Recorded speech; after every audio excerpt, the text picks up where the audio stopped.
السلام علیکم ورحمۃ اللہ وبرکاتہ۔ استقامت سب سے اہم ہے۔ قربانی، سخت محنت اور ذہانت بھی اسی وقت کا نتیجہ خیز ہوگی جب ریگولر ہوگی۔ ایک آدھ دفعہ سے کام نہیں چلے گا۔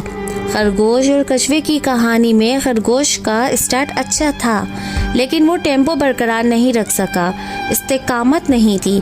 کچھوے کی طرح بہت سے لوگوں کے پاس آغاز میں اتنے وسائل نہیں ہوتے، لیکن جو بھی ہے اگر صحیح انداز اور مستقل مزاجی سے اپلائی کیا جائے تو مثبت نتائج آتے ہیں۔ فارمولہ آسان ہے، ذہین ہے لیکن استقامت نہیں۔ چھوٹی اور وقتی کامیابی استقامت ہے لیکن اتنا ذہین نہیں۔ دیر پا اور بڑی کامیابی، اور اگر ذہانت اور استقامت دونوں ہیں تو ایسا سپرمین تاریخی کارنامے کرے گا۔ جیت کو گھر چاہیے، ایسا قابل بن جائے کہ وہ آپ میں بسیرا کرے۔ جیت اگر نااہل میں آ جائے تو زیادہ دیر تک ٹکتی نہیں۔ دن کے کسی خاص وقت میں کوئی خاص کام کرنا روزانہ کیا جائے۔ سخت ترین حالات میں بھی چاہے کیسا ہی چھوٹا کیوں نہ ہو، ہر چیز سپر پاور ہے۔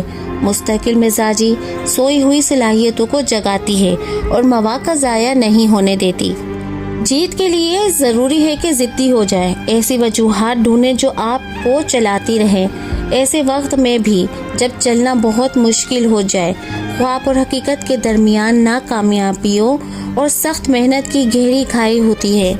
اس پر استقامت کا پل بنا دے، پار لگا دے گا، کیونکہ یہی ہر تالے کی ماسٹر چابی ہے۔ یاد رکھیے گا، مشکلات، مصائب اور تکالیف کبھی کم نہیں ہوں گی۔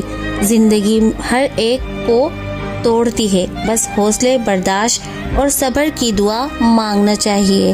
آمین ثم آمین۔